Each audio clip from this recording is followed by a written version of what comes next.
Well, good evening, everyone. How you doing? I'm Lee Love. I'm your host of Photo Mentor TV. We do this every Friday night at 9 p.m. Eastern, and glad you could be here. Glad you could join us. If you're watching on the replay, great to have you as well. And if this is your first time here, this is where we educate, encourage, and mentor photographers on all kinds of subjects and topics and all kinds of both technology as well as artistically and business-wise, you name it. So anyway, before we get started, I want to take a moment just to thank you guys. I really, really appreciate everyone that watches this show, is comments, and also asks questions. I get tons of questions from people on all kinds of subjects, and what's interesting is that most of the time they preface it by saying, hey, I'm sorry to ask you this question, sorry to bother you, or I'm sorry this is a basic question. And I want to remind you that that's not the case, that I really do enjoy hearing from you, number one, number two, meeting you, and number three, answering your questions. And what I don't think you realize is that your questions help guide me. Sometimes, frankly, I forget that people don't know all this stuff. And so when you ask me a basic question, it's like, oh, gosh, I need to make sure and cover that. So I appreciate your questions and I appreciate your involvement. So thanks very much. Tonight, we've got a pretty interesting show. I think you guys are going to like this, of course. I like to think that most of them are interesting. But we're going to be talking about creativity and how to tap into your own creativity and give you some examples and maybe some practice, some things you can practice to try and improve your creativity. So hopefully that will be beneficial to you guys. If you watch this show at all, you'll find that that's a big thing for me is really the artistic aspects of photography, not just the technical stuff. There's plenty of people that talk about the technical stuff, and I can certainly do that, but why? Most of the stuff I like to do is to really get you to think and be more creative and to think like an artist. So anyway, let's see. I think that's all the housekeeping. We might as well get started here. Again, if you're watching, if you're on Facebook and you're trying to find us, where it's the URL is youtube.com/photomentortv.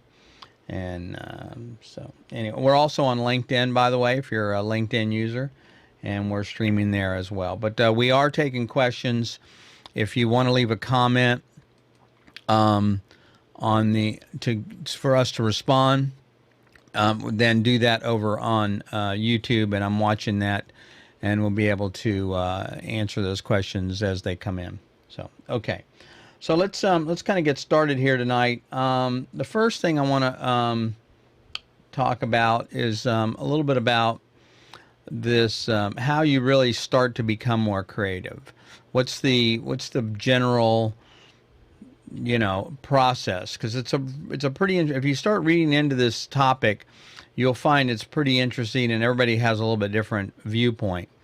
But one of the guys that I've been reading about is Robert Epstein, and he's a PhD. He's done a lot of work on this, and he also has a book called The Big Book of Creative Games, and it's really kind of ways to jumpstart and get you thinking creatively. And so that's something you might want to look into. But the first way to kind of, get your creativity going is really to capture new ideas. So when you get these ideas, which, now the only problem is sometimes they come at unopportune times, meaning like when you're in the shower. And I think that's because there's nothing else going on. We're just kind of, chilling out. We're slowing down. Nothing, no Facebook, no computer, nothing else, no TV distracting us. And so these ideas come to us at that point. But if possible, when you get out of the shower, I would suggest that you try and capture those ideas. You want to write them down. You want to record them. Somehow get those ideas, just the basic idea down so you can go back and revisit it later. Even though it sounds absurd, the idea at the time, you never know. There's what I find is there's something there, a germ of an idea. Maybe it's not fully developed, but there's something there that I can build on in the future. So that would be the first thing I would suggest. The next thing is you want to seek out new challenges. In other words, you don't want to be too complacent. You want to try and push yourself a little bit. So, take on a job. Or if it's you don't want to do this with a client, you don't do that kind of work, then just a personal project, something you've never done before. Find somebody else to help you with it, maybe a model or a makeup artist or something like that that will also work with you and, kind of help you get you going and help motivate you. It's always easier if you have somebody to work with on something like that. But anyway, push the envelope a little bit. Say yes to a few things that you're not used to doing. I think you'll find as I go through this tonight, you're going to see that that's really where the creativity comes from and also where your success comes from, quite frankly. The other thing is you want to kind of broaden your horizon. Now, what I mean by this is that think outside your normal scope, So like, for example, if you're music, okay, listen to some music you don't normally listen to. That would be read a book that you don't normally, or watch a YouTube video or a TED Talk or something. Something that's outside of what you would normally do. Normally, the genre of music or reading or movies that you would normally watch. And that will help spur some ideas as well. You'll get, and I don't have the quote in front of me, but there's a quote by Ansel Adams that I'm very fond of, and it says basically there's two people in a photo, the person in front of the camera and the person behind the camera. In other words, you bring to the photo, to the session, as much as the person in front of the camera. It's all about you, the way you see things, and your vision. So by broadening your horizons and working on new things in areas that maybe you're not familiar with, it can spur new ideas. And you might say, hey, maybe I don't listen to this kind of music before, but I love the lyrics, or this lyrics reminded me of something that I wanted to do. So that's one option. And the other thing is kind of an obvious one, but that's hang around with more interesting people and do more interesting things. In other words, go to a museum or do something that you wouldn't normally do. You want to be around people that are positive, that are creative, other artists maybe, and people that will just stimulate your thinking. That, I think, is one of the best things you can do in the scheme of things to really help your own creativity. It's always, we get inside our own head sometimes, and it gets limiting. But when you start working with somebody else or hanging out with a friend or talking to somebody, they'll often give you ideas or motivate you to want to do something different and push your own outside the box thinking. So those are 4 ways that I think you can, just some basic ideas you can start to think about and will help you become more creative. All right, so the next one is to kind of reverse thinking, sorry. So what I mean by this is, this is kind of the way I approach things. These are my approaches when I'm trying to solve a problem. The first thing that I was taught, and I learned this actually from the people at Kodak. I was lucky enough to go to a school they had for 2 weeks, and believe it or not, in Winona, Indiana, and it was just phenomenal. And they got me to thinking about how to photograph things that you wouldn't normally photograph, a tree stump or something like that, but look at it from a different viewpoint. So what I've taken away from this and the way I approach a problem is most people think about, well, we have this, and this to work with. Okay, so how do we solve this problem? I've got this, and what my approach is, let's look at it completely differently. You have a complete slate. You have all the resources that you need, all the money, all the time. How do you solve this problem? So think of it that way, not what you don't have, what you, but think about it if you had everything to work on. Again, I call this the kind of the glass half full approach, where, and people are like, well, we don't have that kind of money, or we have limited time, or a budget, or whatever it may be. Well, that's okay. But what happens is if you start thinking and solving the problem, if you have all those resources, then no idea is silly. You never put an idea down. You write it on the board. You hang on to it. It may not be the idea that solves this problem that you're working on immediately, but it could be a solution down the road. So I like to think completely blank slate. I've got everything I need to do. How do I solve the problem? And that's the first thing I think that, and that way it doesn't limit me into my thinking. Again, no limits, see? So I think that's the idea. So I think most people are the opposite. They start with what they have to work with, which is kind of normal. I expect people to do that. And then they start going from there. So for me, I go the opposite. I think I solve the problem first, and then I go back down through the list of things I have and start eliminating possible solutions based on what we don't have. Because, maybe we don't have what you need. Maybe you can make it. Okay, maybe you can, some gaffer tape and string and wire and make what you need. I mean, let's face it. If you were to see behind a movie set or a photo shoot, you'd be probably pretty disappointed to see what things look like back there. So anyway, so working without any limits is a great way to help solve the problem. And the last thing is focus on the results. Don't think about the problem per se. Try and keep in mind what you're trying to solve, because what you may find is that the problem you're trying to solve, you may come up with another solution for a different kind of problem. In other words, let me get an example. I've had people that's come to me and say, "Hey, Lee, I'm trying to solve this problem and I don't have the right lens," or whatever it may be. Well, my first question is, what is it you're trying to do? So they're like, "Oh, well, I'm trying to do this. I'm trying to photograph this subject." Well, there may be more than one way to do that. And so maybe you're thinking about it based on your perspective of what those results are, but someone else may have a different perspective on how to solve those, how to give a different result. I've seen that a lot of times with software. I used to work in software development for a large company. What would happen is people would come to us and say, "Hey, can you add this feature to your product?" And we go, "Well, it's already there if you do this, this, and this." And like, "Oh, wow, I didn't even know that you could do that."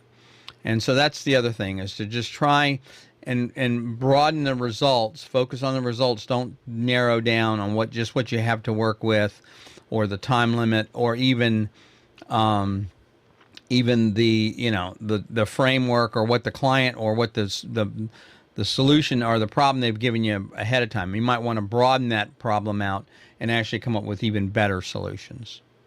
And again, then go back and look at the resources that you do have. I mean, it's okay to have a bunch of great ideas, like I said, then go back and start whittling them away and say, okay, well, we can do this and this, but, we need this right here. Is there a way we can get this? No. Okay. How about this? Oh, yeah, we can probably make that, or I know somebody that has one of these, so you can solve the problem that way. So start again with a blank slate. Work on solving the problem with all the resources, all the time, all the money, everything in the world that you might need to solve the problem. Lay those solutions or those answers out, then start going back through it and figuring out how to make the it work with the result, with the solutions or with the resources that you do have. Okay.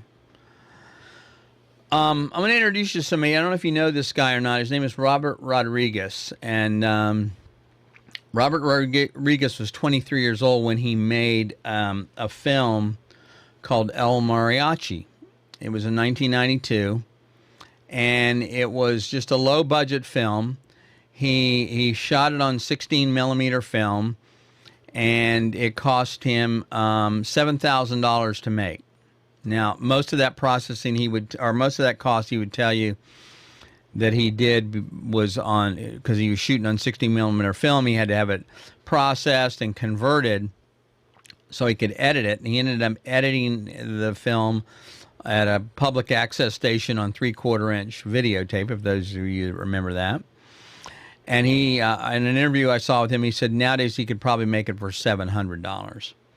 But the interesting thing is, he originally made the film to go to the market for, he was going to distribute it on VHS and for the Spanish-speaking market and just home video.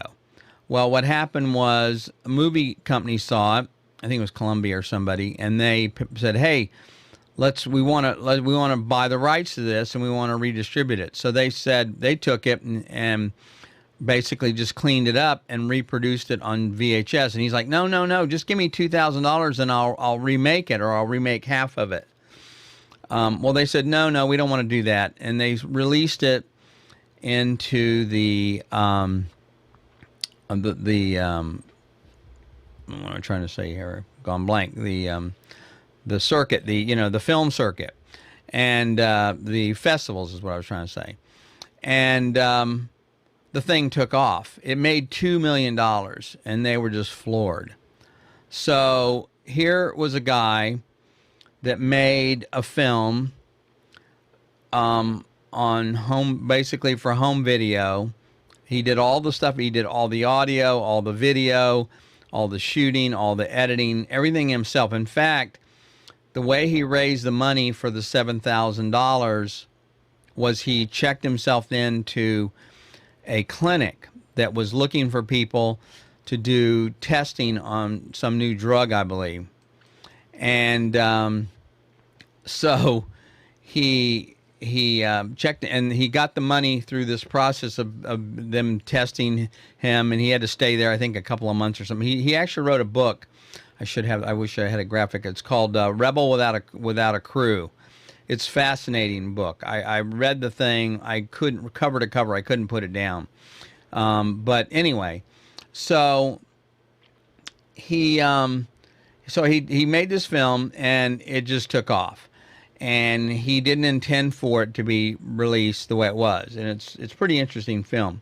So what happened then after that is he said, "Well, I've got another film I can make." And they said, "Okay." And he directed a film called, and I believe edited, but he definitely shot it, called Desperado. And if you're not familiar with this one, it's a pretty good movie. I don't know, I really liked it. It's a good, and so it's sort of a remake of the original El Mariachi, but it's definitely got a better cast. It's got Antonio Banderas and Salma Hayek in it, and it's just and so he comes to town and basically looking for revenge is the bottom line. So anyway, great movie, I think. If you're in, definitely a guy movie, but anyway, it's a great movie. And so he made this movie afterwards, and that movie made $25 million.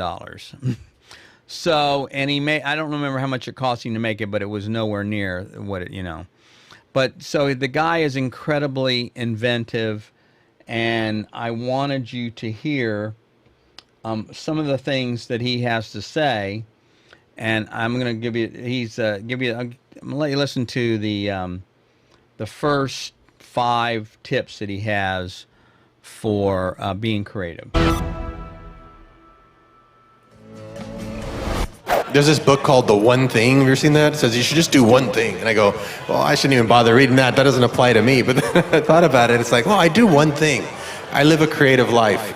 Everything you do, you apply creativity to it, whether it's the way you meet with a friend and make them dinner, or you do stuff with your kids, and then when you go and you're working on an idea and you're doing music at the same time while you're on the set, and you're never in a block because you're always actually in a flow. If you don't live your life creatively and then you set aside some time at night to go write your novel, you're going to get a block because you're not in the flow. But if you apply creativity to everything in your life, everything is available to you, to where you suddenly can paint. Like you'll see paintings I did with the actors. Even though they're very creative in the acting world, they didn't think they could paint. So I made them paint, and then they saw that they were able to, because when you're in a creative flow, you can do just about anything.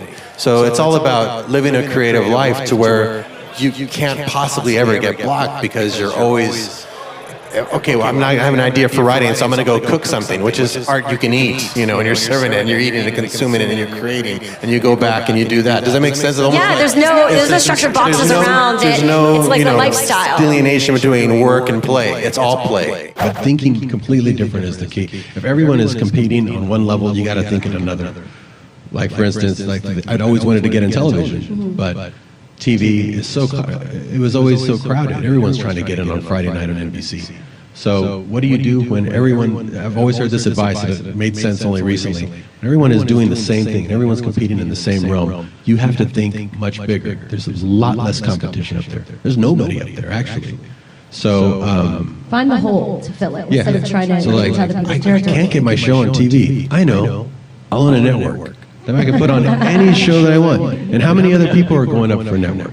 You know how many other people applied for that network? How many? It was a lot, and then it wasn't a lot. 100 people in the whole country. In the whole country, 100 people threw in an idea for a network and showed a presentation. It's not a lot of people. That isn't a lot of people. That's a lot less people that's even in this room. So when you think about that, think about, how can I show somebody, how can I get someone's attention? Everyone else is at the festival. Don't go to the festival. Think of something big. I mean, go to the festival, but think also something else beyond that. Don't rely on the festival, because then you're just crossing your fingers.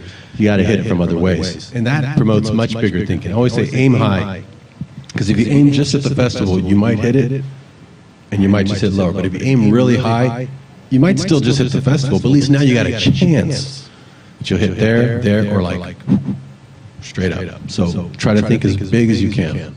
You can't just wait for inspiration to act. That's the biggest mistake people make. Don't wait to be inspired to do the action. You have to do the action first, and then you'll be inspired.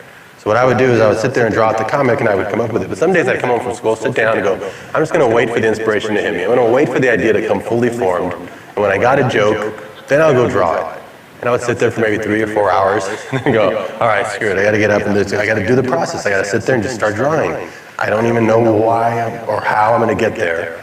And then two things would come together, and it would be, oh, there's an idea. Oh, there's the first panel. There's the second panel. And then it would come together. Always. It would not take very long.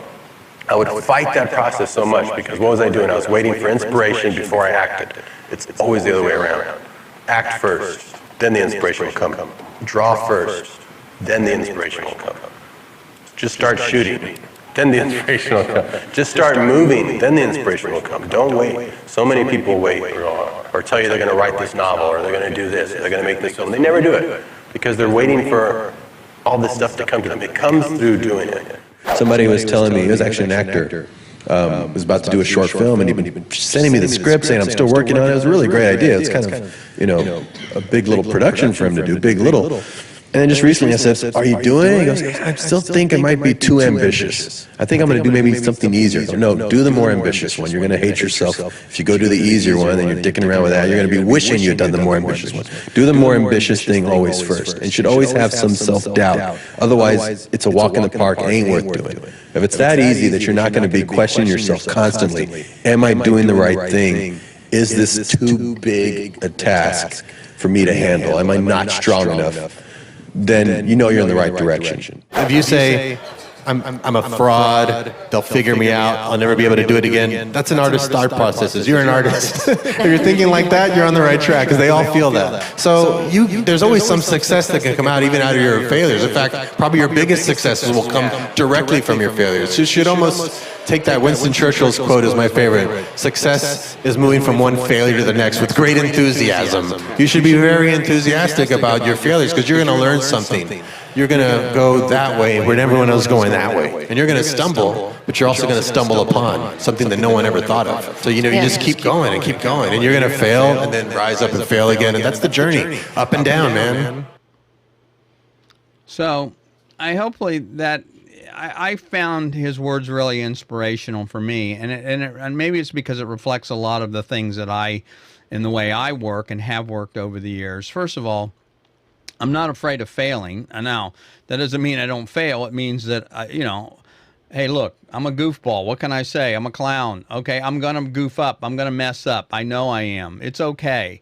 And I've made, people make fun of me or whatever. I got plenty of material, my own material I could give you to work on. So believe me, that's not the issue. But I realize that not everyone's going to like what you do, first of all. And that's a fear. I understand that.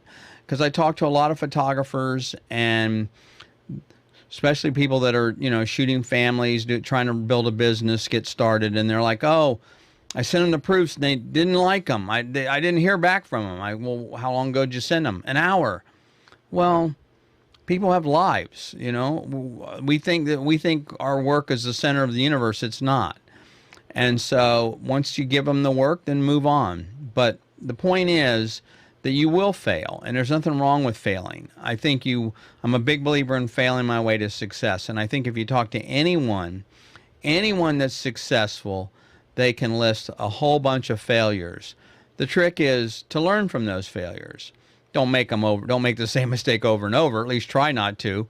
Once or twice is okay. I try to avoid to make them the third time. That gets to be a habit then. But there's nothing wrong with that. And I think that's the biggest problem. A lot of people are afraid to fail. And maybe you guys will relate to this, maybe you won't, I hope. But just this little show we do here, okay? I've been doing this now over a year. I started this in July of 2020. And I'm not a person that's used to being in front of a camera. To modernize the saying, I guess I have a face for podcasting. Used to be I have a face for radio, but I think nowadays a face for podcasting is more appropriate. And I'm not used to being in front of the camera.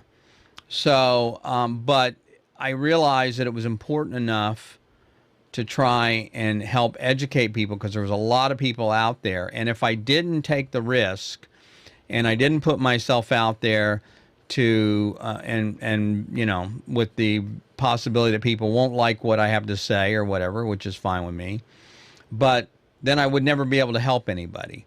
And so it's the same thing for you. If you're, I love photographing interesting people. And I'll see people in the grocery store or a mechanic or whatever, and I'll approach them. Hey, would you mind, let me do a portrait of you or something? And, that's scary. But if I don't do that, then I'm never going to get those interesting photos. So anyway, don't be afraid to take some risk.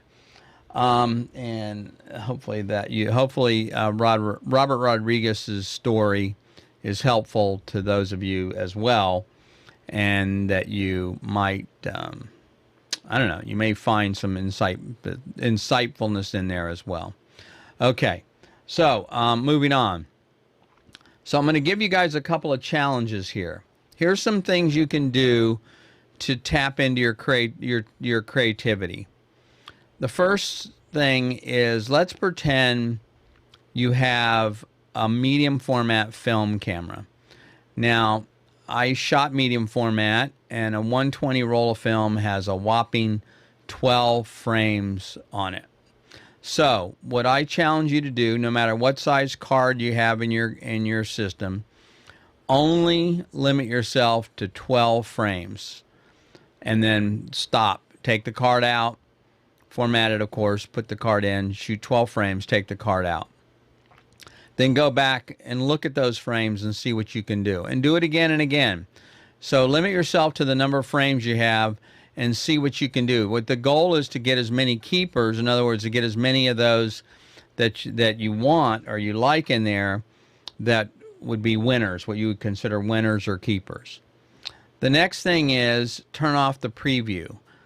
You can either turn it off, or you can take a piece of gaffer tape or something and put over the back of the camera. But do not use the preview. You do not want to look at the images. You want to be able to learn to judge the exposure and the framing through the viewfinder. And well, here's a little tip that you can use, is that before you push that shutter, stop and look at all four corners of the frame, okay?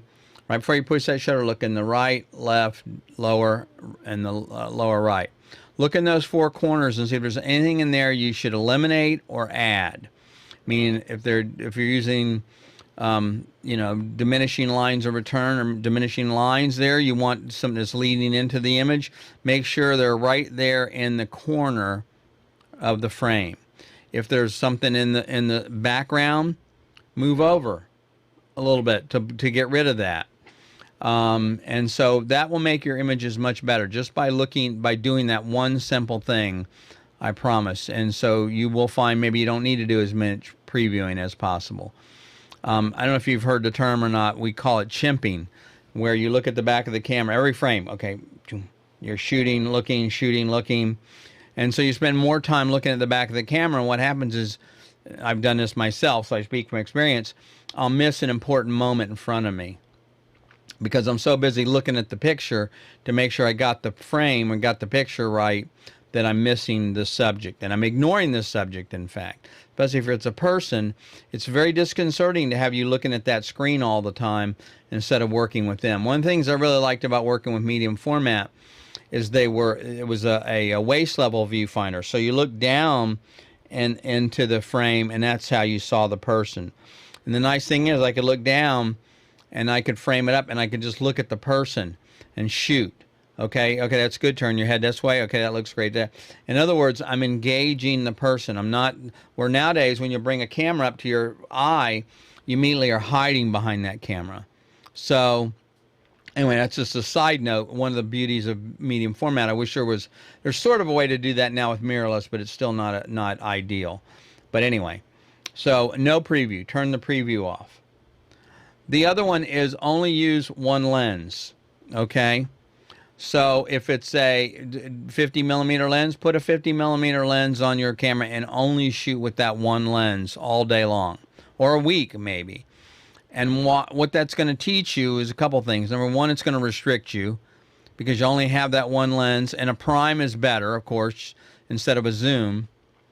Because then, number one, you'll learn how to use that lens and where it fits best. And number two, you'll have to be more creative because you'll have to move around more because you can't just zoom and get lazy and zoom in and out.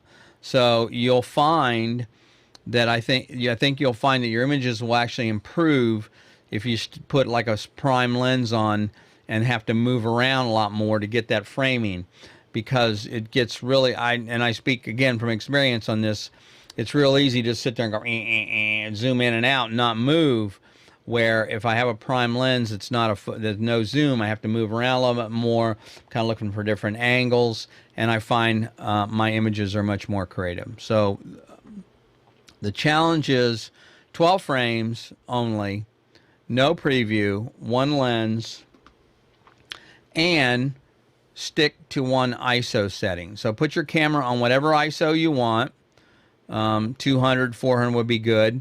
Those were typically the film speeds. I mean, there were a few faster, but those were the most common. And do not change that. So you can change your shutter speed and your aperture, but you cannot change your ISO. And the reason for this is because that was the process of film. Once you put film in there, it was either black and white or color. It had one what was called ASA at the time, or ISO setting, and that was it. Now you could push the film, meaning if it was rated for 400, you could shoot it at double that or twice that. But what would happen is the whole roll would have to be processed like that. So that's what I'm saying. So treat it that way. It's a very, very good process. I don't miss film. I tell you, I don't miss the scratches and the chemicals and all that. But the process of shooting is much more important. And again, look at the first item, the 12 frames I mentioned. That means before you push that shutter, you have to think, is that image worth the investment? Now, I'm not talking about a financial investment. I'm talking about time. So if you have only 12 frames, is that really the best frame you have? If you shot 11 and you only have one frame left, you're going to be a lot more stingy with that last frame. So you're going to look at it and go, okay, it looks pretty good, but is it worth shooting, processing, printing, etc.? It's a lot of work involved, a lot of process to go through. So that's what I'm trying to get you to do, is to teach you to learn to be more discerning in your images, and not just be the pray and spray type, where you shoot 1,000 pictures with the idea that you might get one good one. My friend Bob Murhott told me the other night, it was a great thing. He says he posted a photo of a 120 roll of film, 12 frames, and and the caption was 12 frames, number of keepers 6. 35 millimeter film, 36 frames, number of keepers 6. Digital, 1,000 frames, number of keepers 6. So in other words, it's not necessarily an issue of quantity. If you are really more diligent and more discerning and more purposeful in your shooting with those 12 frames, for example, I think you'll find over time your images will be much, much better. So, got that? All right. So, next thing is to help you to learn to see. So we talked about the mechanics. All right. The next thing is you want to shoot in black and white or monochrome. Now, why do you want to do this? Well, you want to do this because to see in black and white is very, very different. Now, you can set I've never seen a digital camera that wouldn't let you turn off and shoot in monochrome or black and white. Now, if you shoot in RAW and JPEG, you'll get both. The JPEG will only be black and white, and of course the RAW will be both. It'll still be in color, and you can convert it to black and white. But if you want, just shoot JPEG.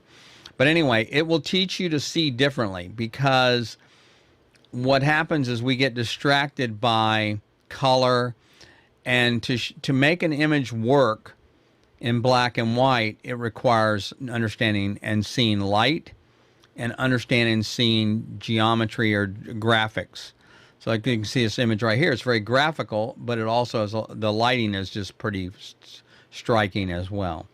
Now, it's kind of hard to do. So there is a filter that I used to use. It was a Ratten 90, and it looked like this right here. This company still has them available, I think, called Zone 6. And what it is you hold this thing up to your eye, and it removes the color. It kind of looks like it is, you can see on the right. It's not perfect, but it's not going to be just monochrome, but it will remove the color, which will help you teach you to see in black and white, because now it's because you're only seeing it in a kind of a single tone.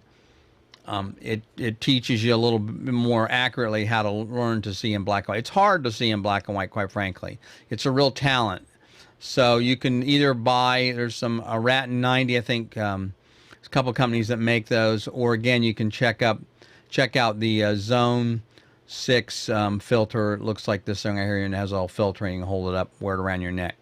So that's the other thing to help you see in black and white. The other challenge is to photograph letters in nature. So in the English language, look for the letter A, look for the letter Z, look for the letter S, M, L, K. They're everywhere, but you don't see them right away. So if you start looking for them, it's kind of like buying a car, right? People say, hey, I bought this Honda, and now all of a sudden all I see is Hondas everywhere on the road. Well, it'll be the same thing with this. Once you start training yourself to look for letters in nature, or even, in man-made letters, but just something that's not a letter, but a shape that looks like a letter, then you'll start to see them everywhere. So that would be the other thing I would do. That's a good exercise. It's a simple exercise to get started with, but just start looking for things that are shapes that look like letters. And that's also a great way to kind of train yourself to learn to see a little bit differently. And finally, use the 7 elements of art and design. Now, I've done a number of videos on this, and I'm probably going to go back and do another one here recently. I've gotten some requests. But if you look for a series on the YouTube channel called Learning to See Like an Artist, I kind of break these down more in detail. But these are the 7 elements that you're going to find in any artwork and design. Now, not all 7 will be there, but there will be some kind of there'll be a number of them, at least 1 or 2 of them in there that will, in any kind of photo or design that you see. Now, why is this important? It's important because this is the language that the human brain understands. The human brain interprets these things in a different way. So the human brain interprets lines, or as vertical lines, as something different than they do in horizontal lines. Horizontal lines mean something completely different. So anyway, that's the idea there. So look for shapes, look for form, look for any of these kinds of things that will help you become more creative. And also, I think you'll find that your photography will also be better. Now, if you've watched this channel at all, you guys know that I'm big on talking about the analytical brain versus the creative brain. So there's 2 hemispheres of the brain, the left and the right brain. The left is where we do logical things, math, planning, rules, logic. So in other words, the right side is where music, emotion, creativity comes from. Now, the problem is you need kind of both of these things, and they kind of work in harmony. In other words, you can't really go out and shoot very easily if you don't use both of these things. So, for example, if you are you still have to know, if you're shooting in manual mode, or your aperture, you're trying to figure out f-stops. Okay, let's see, if I'm going to change this setting, then that means I got to change this setting. Those are all logical processes that you have to think about. If you're a landscape photographer, you want to make sure that you're using your logical brain, or your left side of your brain, so you don't fall off a cliff, okay, or do something dangerous. You want to make sure you're planning where you're going to stand and that kind of a thing.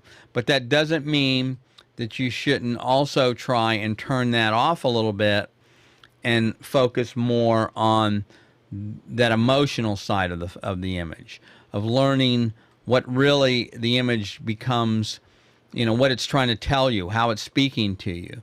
So again, I was talking about lines. This is an example here of where vertical lines tend to be more represent strength, and so each of these lines means something. So a building, you're going to find, has a lot of vertical lines to it, and it kind of denotes, again, moving up to the sky, obviously, but also a line of strength, where a curved line is going to be, a bent line is going to be more comfort and ease and soothing. So if you look at things like products, for example, you'll find that typically, and this may not be politically correct, but I don't care. So if you're looking at a feminine product, for example, something that's marketed toward women, typically the lines are softer. There's edges, they're curved to them. Where if it's a bank logo, it's going to have square edges. It's going to be more, and because that denotes strength to a person. That's the way the human brain interprets that. So anyway, those are things that would be important to understand as you're helping in your creativity. If you start looking for those things, you're going to find more likely that you're going to run into them or understand how to use them. Okay. So again, curved lines mean one thing, where they may, again, it gives a feeling of comfort, that kind of thing, where diagonal lines are kind of more suggest movement. Obviously, again, we've seen lots of photos with train tracks and things like that, and that gives you the sense of motion, all right, at an angle. And then, of course, if the lines are going in all kinds of crazy ways, then that tends to represent something that's uncomfortable or disjointed or restless or anxiety. And these are just the way the brain works. So it's not a trick or anything like that, but that is the purpose for trying to get you to see or use these tools to become more creative. All right. So the next thing I want to talk to you about is one of the favorite topics I like to use as an example of where we thought things, were all messed up, and that's the movie Jaws. Okay, I think everyone here has probably seen Jaws multiple times.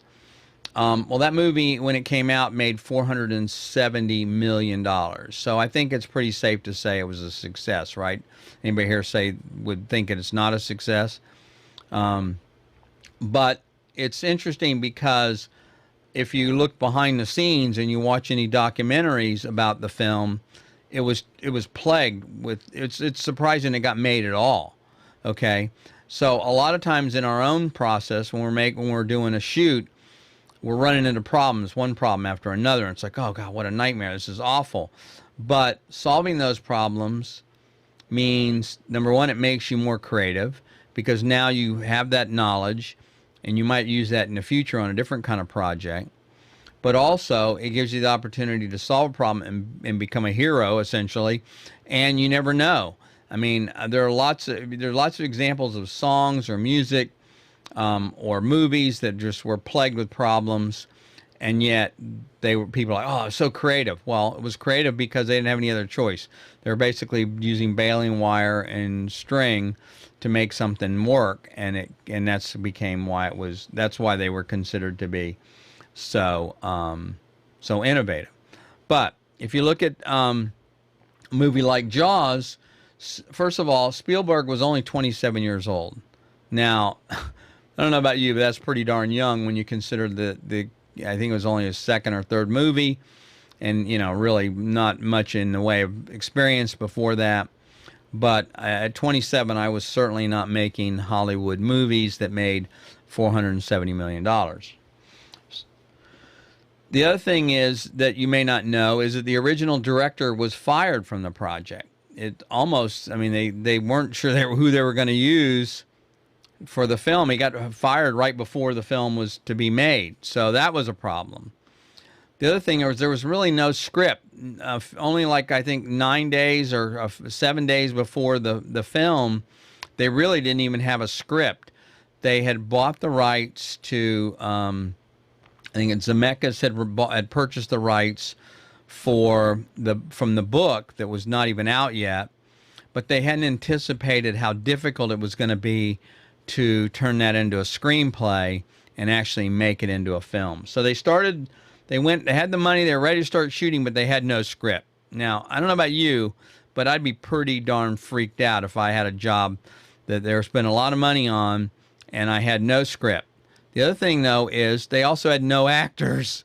9 days before the film was supposed to start shooting, they had not even got a contract or had booked the actors for the movie. Now, again, that's pretty ballsy in my opinion, and I don't know how in the world they did it because I would have been freaking out. So if you look at just that alone, it's amazing that this movie was actually made. Now, you look at the film itself, and it gets even worse. So Robert Shaw, who was one of the main actors, of course, you've seen the movie, he was an alcoholic, and he was drunk on the set most of the time. In fact, he was just totally wasted. In fact, he would also disappear days at a time and go to Canada because the IRS was looking for him for tax evasion. So he would just disappear. So that would be a real problem if I were a director and the guy, number one, showed up drunk, number two, just disappeared. So can you imagine being a young 27-year-old director major motion picture, and your key actor was, inebriated almost every day on the set. The other thing is he and Dreyfuss, Robert Shaw and Dreyfuss, hated each other. They just did not get along. Robert Shaw thought Dreyfuss was a jerk and, some young actor, and just thought he knew it all. And, of course, Robert Shaw, being drunk on the set, didn't endear Richard Dreyfuss to him. So they basically hated each other. And, in fact, you can see in a lot of the scenes that kind of comes out. So the other thing I forgot to mention is the on the script, they were doing the script every night. They would improvise. So they'd meet with the actors and the director, Spielberg, at dinner, and they'd brainstorm the script, and that would be then the writer would go write the script that night, and they'd have those lines the next day for the film. So again, not the best way to make a movie. The other thing you may not know is the shark didn't work. It was a mechanical shark, and they really had never tested it, and the salt water just destroyed the mechanics of the thing and the hydraulics. And it was supposed to be much more visible in the movie, but the thing would not work, and so they had to improvise. They had to come up with ways to make it, and when you think back on it, the fact that they didn't show the shark as much as they did until the very end actually made the movie better, right? It was more suspenseful. But yet, you'd think on the surface, that was brilliant the way they hid that, and they didn't show it, and they kind of revealed it at the end. But the fact is, it was all done because the shark wouldn't work, not because it was purposeful. So they were they were improvising, and they were trying to come up with ways to make this thing work, given that they had problems. And the other thing is that the actual Orca, the ship that the actors were on, really sank during filming. And the story is that that the Spielberg's yelling, "Get the actors off! Get the actors off!" And the production people are going, "Heck with the actors! Get the film and the audio gear." So that's pretty typical technical people versus director. But anyway, so the point is that the movie was totally plagued with problems. It's a shock that it got made at all, and that it came out to be a huge hit. In fact, it obviously launched Spielberg's career, and from there he could make whatever movie he wanted because he showed he was, a star. But at the time, it was hugely stressful, and in fact, they say he says he has PSD from doing that movie, and he just because they hated him, and that type of thing. So anyway, it's kind of interesting to see now where his career is. But he started off on a film that was full of disasters, that barely got made. He was over budget. He thought he was going to get fired every day, and yet it turned out to be something that made his entire career. And the point I'm trying to make of all this, if you haven't figured this out, is that number one, you can't be afraid to try something new. Number two, be creative. Solve the problem the best you can. Maybe you can't. Maybe it's not going to be perfect. That's why I don't look at other people's commercial work and really, look and go, I could have shot that. Well, because I don't know the situation that the photographer was under. I don't know what the client asked them to do. I don't know what the budget was. I don't know how much time he or she had. Who knows? So you can't really judge people's work that way without knowing the background. And I think now, looking at something like Jaws and even El Mariachi, you can see that people that are determined and motivated to solve a problem can come up with some kind of solution one way or the other. May not be perfect, but it helps you become more creative. I know in my own work, I have, I love doing that. In fact, that's my favorite part of the job. It's thinking on my feet, getting a curveball, something not working, light falling over, broken. I had a shoot I had done for a company, and I had 2 lights set up outside, battery-powered Profoto strobes, $2,000 lights each, battery-powered umbrellas, sandbags. the wind grabbed one of them and pushed it over, even though it had sandbags on it, and broke the entire back of the display. So I couldn't read what the display said. Now, luckily, I had already set up the light and was already dialed in, and I was just waiting for the client to come outside. But the strobe worked. And so I finished the shoot and got it repaired. But that could have been disastrous. So I carry a spare speed light goes on the camera. I could have used that maybe. But the point is, that's the job.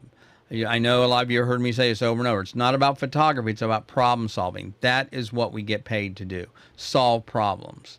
So anyway, so if you want to really become more creative, then you have to cultivate your creativity.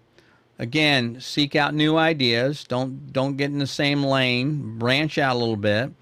One thing that I encourage photographers to do, it's something I do myself, is if you're doing this as a job, what I do is I have client work, and that pays the bills, and that's the way I might describe it. You hear me describe this very often. People say, "Oh, I'm just an amateur." I say, "Well, look, an amateur photographer or hobbyist does not have anything to do with the quality of your work." I know many photographers that are much better than I am, and they're just hobbyists. But the difference is, number one, consistency. You have to be pretty consistent in your work. But number two, I have to shoot what my client wants. As a hobbyist or an enthusiast, you get to shoot what you want. That's the difference. If it's 4 o'clock in the morning and it's raining and I have a shoot that day, I got to figure out a way to solve that problem. Okay? I can't just roll back over and go to bed. So that's the difference. So challengers, so you have client work and then you have personal work. So I love shooting personal work. Now, ideally what I want to do is I want to get hired to shoot personal work. So I put that on there on my site. People can see that. Say, "Oh, we love that. Would you do that for us?" So anyway. So seek out new challenges by doing your own personal work, your own ideas, come up with your own concepts, get other people involved. Broaden your knowledge. Again, don't just stay in the same lane. Go do something different. Listen to something different, music that you're not used to. Go see a play, movie, whatever that you're not used to. Use those as ideas. And hang out with interesting people and do interesting things like this show. Hopefully this is what the kind of ideas I'm talking about, where we throw the ideas around, we talk about ideas, you can ask questions, and you'll learn something that maybe you're not thinking. Maybe I can show you how to approach a problem differently than you've been approaching it before. So anyway, hopefully that's been the kind of thing you're looking for. And again, a couple things I want to remind you of here. So just so in case you don't know, we do photo reviews on the first Friday of every month. So if you do have some work you want to submit, it's not about whether I like the photos or not. It's professional feedback, and it's based on, again, basically based on these rules right here, or these guidelines: line, shape, form, space, texture, value, and color. How well they meet those goals or use those tools to become effective communicators. And we do that. So again, it's on the first Friday of the month. You don't have to submit your work then. You can submit it anytime you want. You can do it now if you wanted, and we'll hold on to it. But I do ask you to please submit them through the review website, because the reason is what's happening, I'm starting to get review photos, all kinds, Instagram, Facebook, email, and all of a sudden I can't keep track and I'll leave something out because it's happened a week or a month ago, and now all of a sudden, but when you submit it via the system, I get an email, I get alerted, and it's real easy for me to grab your work and download it for the reviews. Again, any experience, any camera, this is not a contest. The idea here is that if you have, I don't care if it's an iPhone, you can still submit work, because the whole idea is to help educate you, encourage you, and mentor you to become a better and more creative photographer. So anyway, that's the deal on that. So hopefully you guys will enjoy what we're doing here tonight. And again, I appreciate, like I said earlier, I appreciate and want to thank you for subscribing to the YouTube channel. If you haven't, I'd appreciate if you do that. And so you can do that, obviously go to youtube.com or youtube.com/photomentortv and subscribe. And love to have you join us there. Number one, you'll get notified when we've got new stuff going on and new shows coming out every Friday night. So anyway, thanks again. If you're on social media and you want to follow us that way, you can do that as well by going to Facebook, YouTube, Instagram, Twitter, and following us on Photo Mentor TV by Photo Mentor TV. We'll follow you back. But anyway, hope you guys enjoyed this and it was helpful. Love talking about creativity and things like that. You never know, where that's going to lead. That's really what photography is all about, is the creative process, not about the technology, which it seems that so many people want to talk about. So anyway, listen, again, thanks very much. Appreciate it, and have a good weekend.